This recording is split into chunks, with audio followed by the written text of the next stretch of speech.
Am I on? Got it. It's Friday again. So, welcome to Friday Morning Coffee. Today was going to be a 2 for 1, but evidently only one is going to speak. So,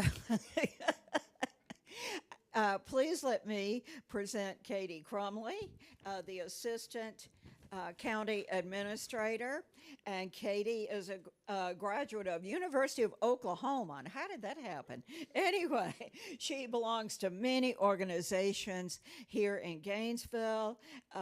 She is a graduate of Leadership Hall, I believe. Yes, Hall County.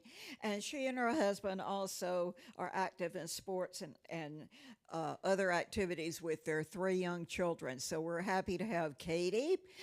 And the lead speaker here is Zach Probst. Zach is the county administrator, and I believe you are a Hall County native Yes, all ma'am. your life, and a product of the University of North Georgia. You have been the financial services director and been in this role as county administrator since 2019. And we also want to recognize our County Commissioner, Billy Powell. So give him a wave, Billy. I hope you find this informational. There are flyers in the back. If somebody didn't get one, please do before you leave. There'll be questions after the presentation, but please remember to wait for the mic. Thank you so much, Zach. Take it away. Thank you, Ms. Fox. Good morning. How's everybody doing? Good. Thank you so much for allowing us to be here today. I know we were scheduled a few weeks ago, but glad that we were able to make this date work out, and I really appreciate Ms. Fox's leadership in making sure that we had this important conversation.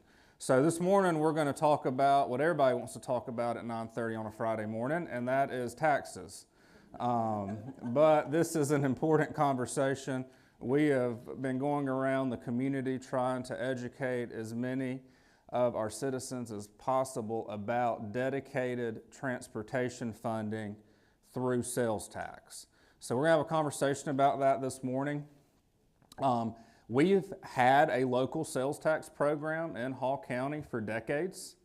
And if you have ever noticed when you go to a store, whether it's out to eat or to buy a good or service, most of the time you pay a 7% sales tax in Hall County. And that is broken down as follows. 4% goes to the state of Georgia, and then 3% is here local. One of those percentage points local is what's called LOST. That stands for Local Option Sales Tax, and that goes to support the general maintenance and operation of the county and all the cities. Then we have a second percentage point that's called the Infrastructure SPLOST. That's the Special Purpose Local Option Sales Tax. That percentage point is restricted to capital infrastructure, and the county's had that program since about 1985.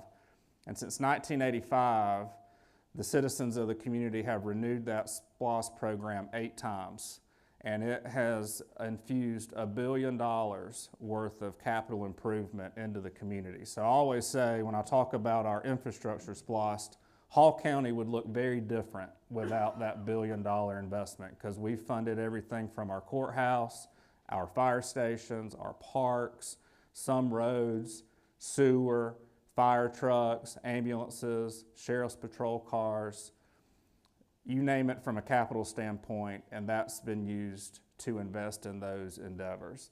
Then the final percentage that makes up our 3% local is the education SPLOST. So it's the same principle, but specific to the Hall County school system and the Gainesville school system and the city of Beaufort school system. And they've built schools with that 1 percentage point. So the question being asked this election cycle on November 5th is, does our community want to go from a local sales tax of 3% up to 4%? And that additional percentage point would be dedicated to roads. We have never had a percentage point or any other dedicated funding source locally for road improvement projects. And there's going to be a conversation about that we're going to go through in a minute. But it's an important question for us to contemplate, and here's why. Over a 6-year period, we could generate $390 million dedicated by state law just for road improvement projects. And we're talking about transformational projects that would help with traffic congestion, traffic safety, connectivity, etc. Right now, Hall County just doesn't have this amount of dollars to invest in those significant projects in a timely manner. What we've been doing is we've been partnering with the state of Georgia, and this practice is fine, there's nothing wrong with it, where we go in and we'll engineer something, we'll buy the right of way, and we'll ask them to partner with us for the construction. And that has taken years and years, and in some cases decades, to come to fruition. Because when you do not have full control of a project locally, we're competing with 158 other counties. Yes, as amazing as that sounds, there's 159 counties in the state of Georgia, and we're just one of them. There's over 500 cities in the state of Georgia. So the Georgia Department of Transportation, I'm not jealous of their job because they are being pulled in all sorts of directions. But what has started to happen in the past 10 years, communities like ours are finding value in a program like this. Out of the 159 counties, there are now 111 counties that have a percentage point of their sales tax going to dedicated transportation funding through this program. So we're now one of 48 counties left that doesn't have this program. The most recent county to approve this is Dawson County. Theirs went into effect on October 1st. I drove up there on Sunday, bought a few things at the outlet mall with my wife and daughter. I paid an 8% sales tax. 1% of that 8% went to help fund Dawson County roads. Also went to Outback and ate dinner, and I paid 8% too. So you see it happening around us. Lumpkin County's the same thing. They have an 8%. Banks County, Barrow County. Jackson County's asking the same question we are this election cycle. So a lot of ways the question is, on paper, do you want a 1% sales tax dedicated to road infrastructure? Really, in a lot of ways, the question is, how do you want local governments to fund road improvement projects moving forward? These projects have to be done. Do you want us to wait and do the partnership route we've been doing? A great example, Sardis Connector. Sardis Connector, we started that in 2004 as a conversation. I've been on the phone all week trying to negotiate the final price on the award GDOT received a couple weeks ago. They're getting ready to let the construction finally after 20 years. Another great example is Spout Springs, where we did the same thing. It just takes a long time, that route. Do you want a sales tax where up to 40% of the proceeds come from individuals that do not live here full time, like all of us, and they're here every day anyway? And they're here because of the following reasons. We've got the Northeast Georgia Health Systems, third largest regional health system in the state. They have almost 1 million person network in North Georgia that comes to their flagship hospital here in Gainesville, and then they have another major hospital in Brazelton. They also have 3 others scattered around. But a lot of the services they provide are here in Gainesville. They're here every day, wearing and tearing on our roads. They're not paying. Lake Lanier. We're blessed to have Lake Lanier. 60% of the shoreline of Lake Lanier falls inside Hall County. 14 million people visit Lake Lanier every year. Wear and tear on our roads, congestion, they don't pay for roads. In my lifetime, I grew up here. Back in the 90s and early 2000s, nobody wanted to go to downtown Gainesville. That was just a fact. They had a place to get your hair cut called the Hair Shack, and the Collegiate Grill was still there. And there were some clothing stores for my mom and my grandmother. But other than that, if you wanted entertainment, you went south. That's changed. Gainesville has changed. People want to be in downtown Gainesville. People want to be in downtown Flowery Branch. They've done the same thing. They've revitalized downtown Flowery Branch. And on the weekends, people are coming here, not just our residents, but from out of county. We did a count back in June, back-to-back weekends, Friday and Saturday nights in June in downtown Gainesville. This amazed me. 38% of the cars were from out of county. That's why when you go to downtown Gainesville, you don't know anybody anymore. But 38% of the cars. And so those individuals are buying goods and services, they're eating out in restaurants, they contribute to a program like this. So by state law, transportation means these things, but for Hall County's purpose, we're only looking at road improvement projects. So that could mean something attached to it. So stormwater, that's attached to it, as well as sidewalks and right-of-way acquisition and design and engineering. But all those go into a road improvement project, not just the actual widening or paving of the road, but all those add up to be a road improvement project. So for our purposes in Hall County, this program is just roads and everything attached to it. It's not an airport. It's not mass public transit. We're going to watch a quick video. It's less than 5 minutes. It does a really good job kind of teeing up the conversation. Then we're going to go over some of the projects.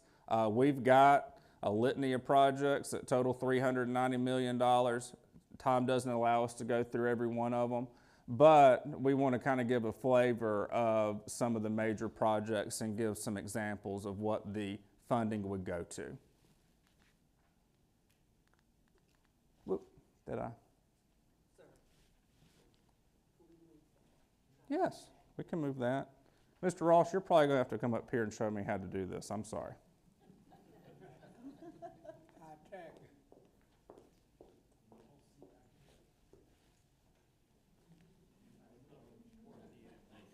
Oh, okay. Those are all the projects we're going to go over. Hall County. It's the 10th largest county in the state of Georgia, but also one of the fastest growing counties in the state. From 2010 to 2020 alone, Hall County increased in population by nearly 14%. And with a growing number of developments, industries, and multiple higher education campuses, there is no sign of growth slowing down anytime soon.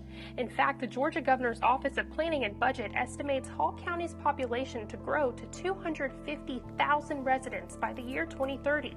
And while residents, visitors, and industry commuters are spread throughout the county, they're all sharing the same roadways and undoubtedly experiencing more traffic, congestion, and spending more time to get from point A to point B.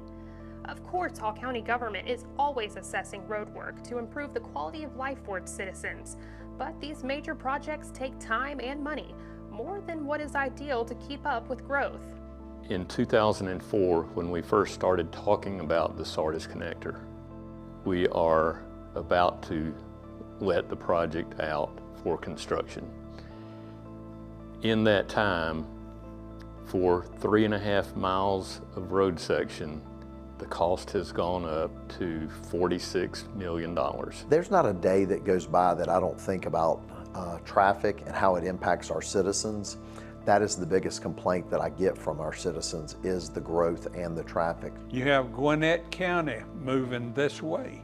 A lot of people, you know, a lot of traffic. And it's just, the roads are not designed really for that amount of traffic now. About 60,000 cars pass up and down 985 daily. I know that at the corner of the intersection of E.E. Butler and Jesse Jewell, we have about 54,000 cars that pass through there. The traffic is way over past what it was designed for, and we need some relief there to help traffic move more freely through the areas and be safer. First responders and police, fire department, ambulances from the hospital. We just heard this morning 2 go by and they take Atlanta Highway, and as opposed to going down Spout Springs Road, and it just takes longer. That's the main thing I see, you know, is, and hear from people, is the road infrastructure, and why don't you do this? Why don't you do that? Why don't you put a red light here? And why don't you? Well, it all costs a lot of money. Now we have to start looking at other ways, do something with the road infrastructure. There is one other way of tackling road work within the county, and that is with a Transportation Special Purpose Local Option Sales Tax, or T-SPLOST referendum. A T-SPLOST is an additional 1 penny per dollar tax on things that you consume, purchase here in Hall County, and that money solely is to be used for transportation projects. One of the major benefits of a sales tax program is that anybody and everybody that buys goods and services inside Hall County pays that additional 1 penny tax. It has been estimated that 40% of sales tax dollars are generated from people that are not Hall County residents. That's a huge benefit for Hall County residents because they're not bearing the brunt of 100% of the cost of a project. It is estimated that over 6 years that it will generate $390 million. Well, it'd be very significant. It would affect every person living here because of the travels. We've got corridors east and west, north and south, and all of them would be affected and significant. The people still have to vote on the referendum, so it's in their hands. If they feel like they do want to pay a little more tax to improve the roads, it's their choice. If they vote against it, that's their choice too. For more information on the Transportation SPLOST, head over to our website at hallcounty.org or simply scan the QR code on your screen. You'll find helpful tools such as an interactive project map that shows each of the proposed Transportation SPLOST projects along with the respective project details. Transportation SPLOST. Be informed before you vote.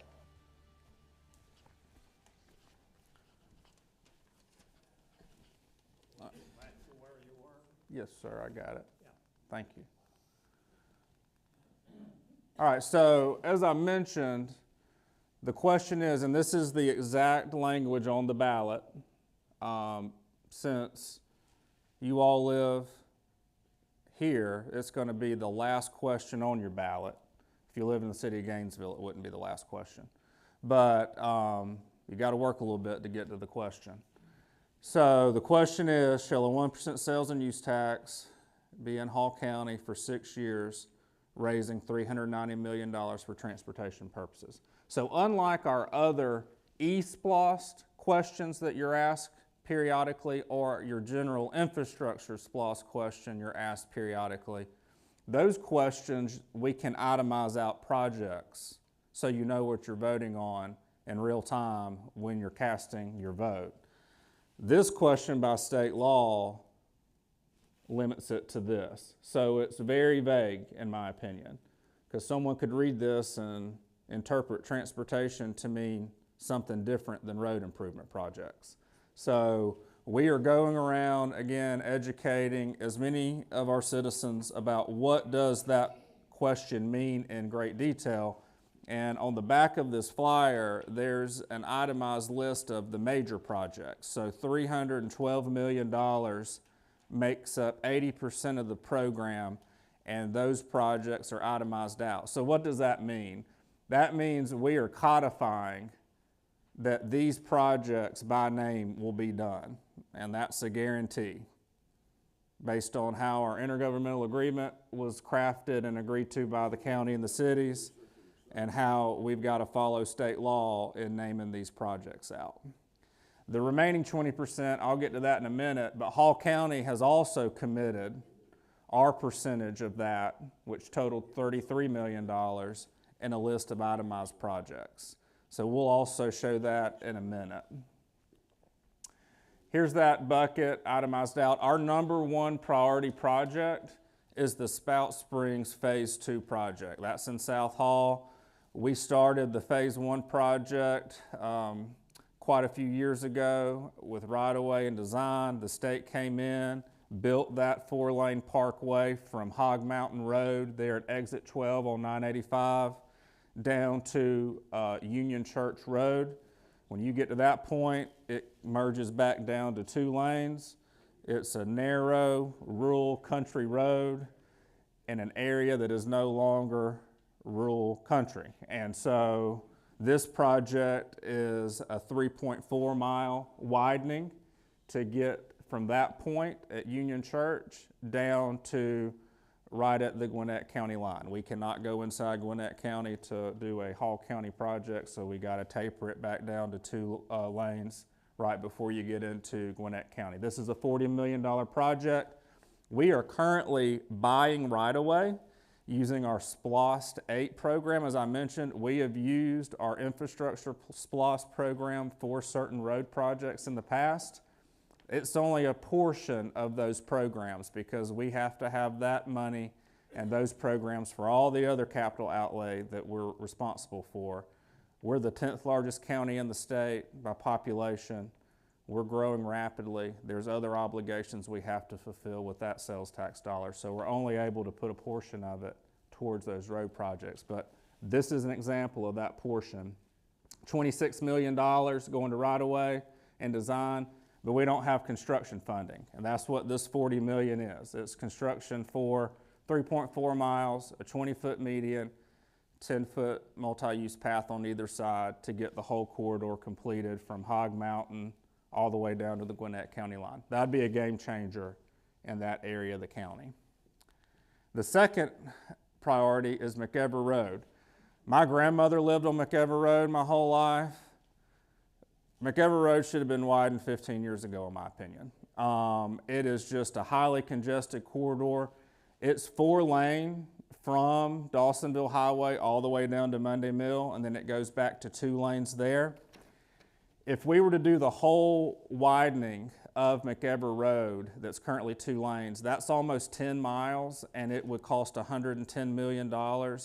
And so this is a more strategic approach where we're taking the section that has the most volume and the most congestion, and we're going to widen that section first. So this is 5.1 miles from Lake Lanier Islands Parkway in Buford all the way up to G.C. Crow Road in Flowery Branch where we have Alberta Banks Park. That section would be widened, $58 million to do that project. That would be a game changer on that side of South Hall and as we move traffic north and south.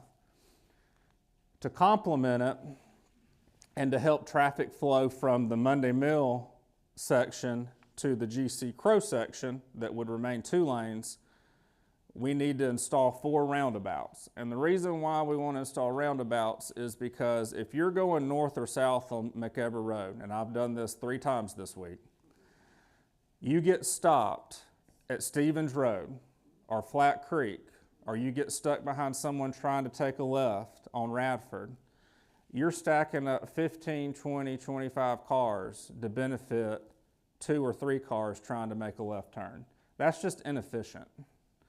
And so if you install these roundabouts, you'll get a consistent efficiency throughout that corridor. Roundabouts are safer. Statistics nationwide show that 90% of fatal accidents are reduced because of a roundabout, and 30% fuel economy savings in a roundabout. We would design these roundabouts for the eventual widening of this section of McEver Road down the line as well. SR 365 Cornelia Highway, this is a state route. Ultimately, a transformational investment on 365 is going to be the responsibility of the state. This $20 million is to improve intersections and improve median cuts for safety and operational improvements along the corridor. And we're hoping that if we can put $20 million at the table, the Georgia Department of Transportation will match that. And maybe we can turn $20 million into something more to improve some of the intersections. White Sulphur Road, this has become one of my favorite projects. So this is where the new Sandra Dill Elementary School is, at the corner of White Sulphur and Ramsey. and this is the New Holland Market, Limestone Parkway. Just a lot of growth and development, both commercial and residential in this area. And if you've driven White Sulphur Road in this area, you know this railroad crossing is highly dangerous and inefficient because it's a sharp turn and then back to the left.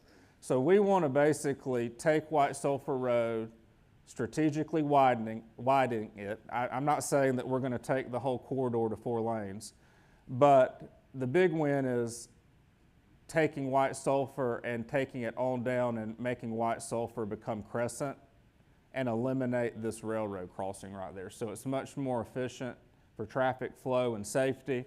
And then we're also looking at this Beverly and Limestone intersection and tying all that back in across the railroad tracks, but having an actual nice interchange there that, you know, is a 3-way that you can turn left and right, and it's much safer. So that's a $52 million project, 3.2 miles, definitely needed along that roadway. Brownsbridge Road, this is another great example of, this is a state route, but Brownsbridge Road, again, there's a lot of residential, a lot of highway business, but it's a main corridor from Forsyth County into Hall County and Georgia 400. This section, 4.6 miles, this would be a $36 million local contribution to GDOT, asking them to move that up into this decade. This project currently is kind of identified in their transportation improvement plan around the year 2035. Locally, we feel like that's not where we need to be. We need to move it up. And primarily the reason is Forsyth County is widening their side of 369. And so you're going to have 2 4-lane corridors converging on a 2-lane corridor. And that's just going to be another safety issue that people have to deal with. So this is a really good opportunity to turn $36 million of local money into something more. This is a serious project from the standpoint you're probably going to have another bridge on our side, and then this very curvy, this is a ridge right here, so there's going to be a lot of work and coordination to get this done, but it's a really good project that our community needs. Ridge Road, one of the big, I don't know if it's a complaint or a statement or a question when I get it, but I hear often, why don't we have a bypass around Gainesville like Dothan, Alabama, or City of Atlanta? Well, we got a lake kind of sitting in the middle of Hall County, and that causes problems when you're talking about road infrastructure and trying to have an actual bypass that's functional. So we've kind of moved away from talking about bypasses and really talking about bridging opportunities to kind of divert traffic around in key areas. One of the best examples is kind of creating a band over here on Sardis Connector. That's a great example of a band. So if you're going from Lumpkin County, you're pulling out of here and you need to go over to Home Depot on Dawsonville Highway, don't go to downtown Gainesville when Sardis Connector is built. Hop on Sardis Connector and go that route to get there. Same thought process here. The video, it talked about this intersection here. This is the intersection of Jesse Jewell and E.E. Butler. Mike Weaver's office is there, the courthouse. The video mentions 55,000 vehicles pass through that intersection every day. By the way, I hadn't gone out there and counted that, so I'm going off of other information, just for the record. I hadn't sat there all day and counted 55,000 vehicles. But the point is, that's just too many vehicles coming into that intersection, and oftentimes they're coming into that intersection not because they need to do business downtown, they're trying to get somewhere else, you know. So this is a good opportunity to create one of those bands on Ridge Road. Ridge Road is an existing road. It's right there where the Cargill plant is coming into town on Athens Highway. We would work to strategically widen this and create an opportunity that if you got to go down to Queen City or Candler, hop on Ridge Road and take a right and get down to Candler Highway. Or if you got to go up to Rabbit Town, and what I used to think was East Hall, now it's really the city of Gainesville, but Rabbit Town, take this route. The other big win here is, and this is really meaningful right here, this Downey connector. This is a new cut road that would extend connectivity back to the hospital. So often when people are leaving the hospital or trying to get to the hospital, they're coming down Jesse Jewell or they're going down MLK. I went through MLK last Friday afternoon at 3 o'clock. There's like 30 cars stacked up trying to take a left off MLK onto Athens Highway. And, you know, if we had this right here, maybe they could divert down here, hop to the left and go up here to get on the interstate, or come down here and get on the interstate. Just really trying to clean up and provide more opportunities to incentivize people to kind of get out of downtown Gainesville unless they just absolutely need to be there. This is a 4-mile stretch, $40 million.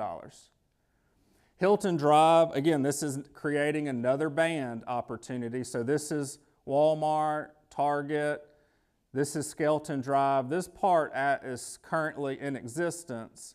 This would be a new cut section. This is where Hardy Chevrolet is. So what we're trying to do is incentivize people that are leaving this area where the mall is, etc., instead of going down to this intersection with Browns Bridge Road and where Golden Corral is, because that's a very congested intersection. Let's come down here, and if you got to go back out towards Forsyth, just take a right and go down Browns Bridge Road. Or if you need to go south, go around and get further south on Atlanta Highway. Just creating opportunities for people to be incentivized not to go to certain pinch points in Gainesville. This is right at a 1-mile stretch, $26 million. This is another great project, Memorial Park, Atlanta Highway. This intersection is just not operating the way it needs to anymore. It's not efficient. So this $4 million would probably be invested to add additional capacity in the intersection, extend the length of the right-hand turn lane, the left-hand turn lane, give opportunities for more stacking of vehicles. Right now you'll have oftentimes vehicles that are blocking someone because they're trying to take a left, where if we had additional length in that left-hand turn lane, someone trying to take a right onto Atlanta Highway off Memorial Park, they could do that more easily and not have to wait for the light to change and all that traffic to clear out going to the left. Some of this, again, quality of life is an important part of road management. Blood pressure is part of your quality of life. So again, that is also something to consider when we're looking at roads. Mount Vernon and Rilla Road, this is right up here where North Hall Middle School is. That intersection has needed to be improved for quite some time because of all the congestion with school. But putting a light really isn't going to help necessarily. So it could, but it wouldn't be the most efficient use of taxpayer dollars. So by having a roundabout here, really you get a continuous flow, especially during school traffic hours. But then when you're just up there on a Saturday at 3 p.m., you're not getting stopped by a red light for no real reason. You're just able to go right through the intersection, and it's much safer.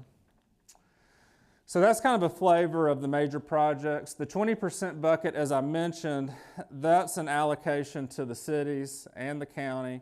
The cities needed some money to help get specific projects done within their jurisdiction. Right now, it costs about $450,000 to resurface 1 mile of road. And so Hall County, we fund that through our current infrastructure sales tax and a little bit of match we get from the state. And we resurface 30 miles a year. It costs us $14 million to do that. As you can imagine, if you're a smaller city, you just do not have those resources. So they need some resurfacing money. They need some funds to do a few additional enhancements within their jurisdiction. So that's what primarily the city allocation is, or to complement one of the major projects, which is what Hall County is using this $33 million to address. And so we're looking at the Hog Mountain Road corridor, which would complement the Spout Springs Road project. Hog Mountain Road runs from Atlanta Highway, kind of near where the Atlanta Falcons Training Center is, all the way down to Friendship Road. It's almost 5 miles. This has become a very convenient cut through for a lot of the residents in that area. So we need to widen it strategically. $7 million would not widen the whole corridor, but what it could do is add some additional turning capacity, widen it from a safety perspective, the shoulder. Also, we could add some additional lanes, maybe near like the Target or Flowery Branch High School, or down near the Vulcan plant right before you're going on to Friendship Road. But the real win is there's 3 intersections that we're going to add roundabouts to. That's Wador, Capitola Farm, and Blackjack. Same thought process as McEver Road. If you're going north to south on this corridor and you get stuck behind someone trying to take a left turn, you're stacking up 10 cars quick. It's just not efficient, it's not safe, and it kind of helps realign, especially Capitola Farm Road. That's a weird intersection anyway. It's not a true four-way intersection. It's kind of offset a little bit, so it's just a safety issue there. So that cleans that up. Another great opportunity we've had is there's a lot of rural roads that just need a few safety improvements to them. They really don't need to be widened, but they're roads that were built decades ago, and just over time, because vehicles have gotten so large, we all drive a Tahoe or a truck, you're seeing a lot of safety issues kind of creep up. And so this is Cool Springs Road, which is here kind of in the northwest part of the county, just a few miles from here. This would be to improve some of the signage issues that are on that road. This is a great example of addressing larger vehicles. So oftentimes you'll kind of have vehicles start to veer off the road a little bit, and that transition from asphalt to the side of the road startles people. And it'll overcorrect and it'll cause an accident or something like that. So by adding a 2-foot shoulder on some of these rural county roads on either side, it's an efficient way and a meaningful way to improve that. We've done this on Cash Road in South Hall. It worked very effectively. So we've identified about 10 roads throughout rural Hall County. This is Bart Camp Road nearby, near where the Murrayville Park is. About 2 miles, we can get that done for about $350,000. So that's an efficient use of resources, and you get a lot of quality improvements out of that. Same with Hubert Stevens. Hubert Stevens runs up here from Murrayville, north of Murrayville, all the way to north of North Hall High School. So that kind of impacts this area as well. So as the video mentions, we have a lot of information. We have a flyer, we've got a website with interactive map, we've got videos, all sorts of opportunities to educate on what this program is. But at this time, I'm going to pause for questions. Wait for the mic, please. Why don't you explain, is that on? Number 7, mic's off. It's on, they just had it. Talk louder, Billy. Okay. Is this on? There you go. There it is. There you go. Why don't you just explain that Sardis Road was not talked about and that it's funded elsewhere? That's right. Good point. So Sardis Connector, we funded Sardis Connector using some of our previous sales tax programs for right-of-way, and the state is building that project using state funds. So they'll be responsible for, it's about a $55 million construction project that they're funding. So that's not part of this program. That's being taken care of. In fact, that project is being let, hopefully in the next couple weeks, and they'll start construction very soon. And that'll be a 2-year construction cycle to get Sardis Connector done. 2 questions. Is it me? 2 questions. One, you didn't address, but you mentioned that it was a 6-year project. Does that mean the 1% would stop after 6 years? That's correct, unless Okay. it's reapproved by the voters of the community to Right. extend past that.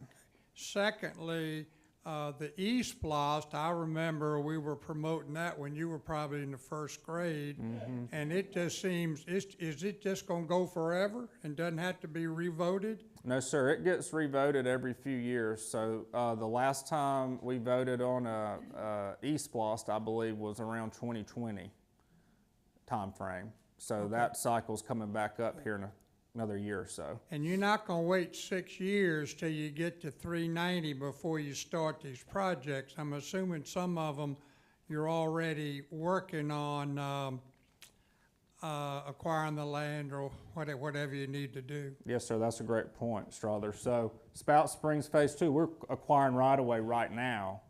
And our goal is, if this program passes, we would start construction. The goal is to start construction within 18 months for the $40 million project.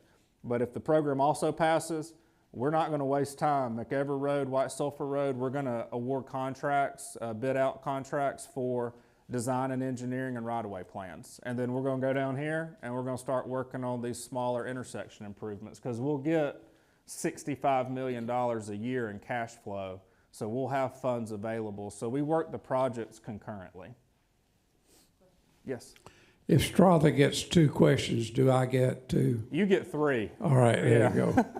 One, why are we so late to the table in presenting this tax where other counties have been ahead of us?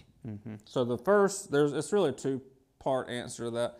The first is, we voted on this as a community over 10 years ago for a dedicated transportation sales tax program. The issue at that time, it was a regional program. So regionally, we would have been collecting dollars here in Hall County, and it could have gone to support projects in Forsyth, Dawson, Lumpkin, etc. That failed. That wasn't really the appetite here. The second part to why we're pursuing this now is our community is just not inclined for more taxes. That's just the honest answer. And so we've tried to manage it differently, and we've got to a point where, honestly, we're at a crossroads and we've got to ask this question, because we need clarity on how the community wants us to invest in improvement projects moving forward for roads, because we're at the point now where if we don't have a sales tax program, we're going to have to look at other income streams here locally to get these projects done. I think we've done as much as we can. The board has done a wonderful job working with GDOT, but again, you see it taking way too much time for those projects to come to fruition. So we need to kind of move away from that and try to have more local control. So that's why we're asking the question. We've waited as long as we can to try to benefit the community from a tax standpoint, but the projects have to be done at this point in the near future. Thank you. Second question, and let's assume that this is passed. Hopefully it will be. You can say that, not me. Okay. All the engineering and work that will be needed, what impact is that going to be on your ability, your staffing to do this? And the second part of that question is, when the county does the engineering, how does that compare to the standards with when a state does a project? So all these price points include us outsourcing design and engineering. So we would have someone in-house dedicated to providing oversight of the program, and that's part of the $390 million, is having a person dedicated to the overall program. But that person would not be sitting there doing design work at a granular level. We would outsource that to an engineering firm. And then the second part is, repeat that second part, Farrell, sorry. About the standards. The standards, okay, yeah. Quality of roads and so forth, compared county to state. So really the difference is you still have to meet a high standard. You wouldn't, deviate from that, but the administrative burden of the whole process would be completely avoided. And an example of that is this.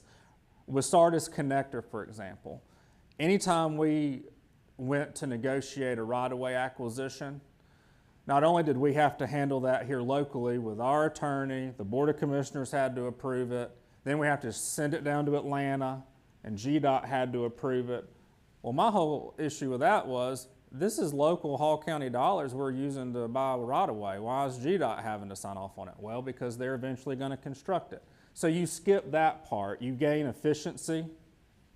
And then there's also certain environmental standards that you might get out of some random studies that really are not specific to the Hall County region because of where the dollars originated from. Sometimes federal dollars require certain boxes to be checked no matter where they're going. So you get some administrative efficiencies that way. So it helps with the timing of the project. Okay, here. Okay. Okay. Mike, I deviate a little bit here. We have a lot of developments going on, and of course, they're driving the necessity of widening the roads and doing stuff. And we don't seem to widen the roads until after all the houses are in there and all the traffic is there. Is there any plans, or do you get money ahead from these development people so that you can do this? So it's a wonderful question, and I understand your perspective 100% because we get this question a lot. Just remember, as with anything in life, it's not just one thing. So the traffic issues and the congestion in Hall County, a component of that is the development, but it doesn't tell the whole story. No matter what, we're going to have traffic because we're a regional hub. So because of our workforce, our health care, where we're located with 985 and people traveling through to go to the mountains or Lake Lanier, those are all components that are not residential development driven that are adding to the equation. But to answer your question about the component that is driven by the development, which is just a component, we do work with developers to improve the roads in front of what they're developing. So we'll work with them on improving, whether it be turning lanes, whether it be, adding some type of capacity right in front.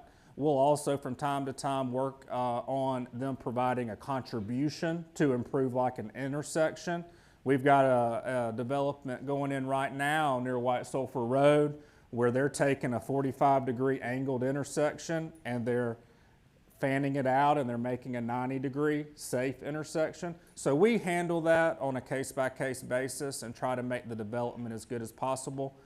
To your point though, if the development's adding capacity, it's just a part of the added capacity because you got all these other factors contributing to it, and that really is on the local government or the state government to figure that out. You can't ask a developer to go in and widen a road because it's not the only issue or not the only factor impacting that road. But you can ask them to do certain things within, their jurisdiction in front of the development or what's being impacted by the development.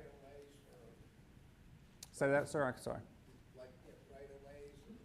So we're not allowed by law to attach a right-of-way acquisition to a rezoning, but we can work with the developer to address the potential future right-of-way taking within their design plan. So you can have that conversation during the rezoning process. So you don't build something within what we're going to take and it costs more later.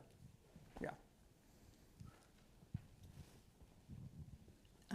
Thank you. I heard last summer at a talk by city and county officials that Green Street was going to be improved, widened, and is that part of this, or that's strictly up to the state? So the state is taking that project on because it's a state route. So it's not part of this program.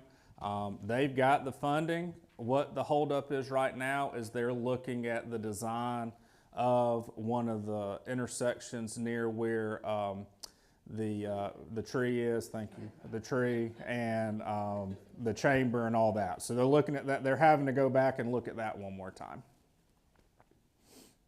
The tree is very popular. So, any other questions? Thank you so much. That was great. Thank you. Appreciate that. I hope you're now more informed.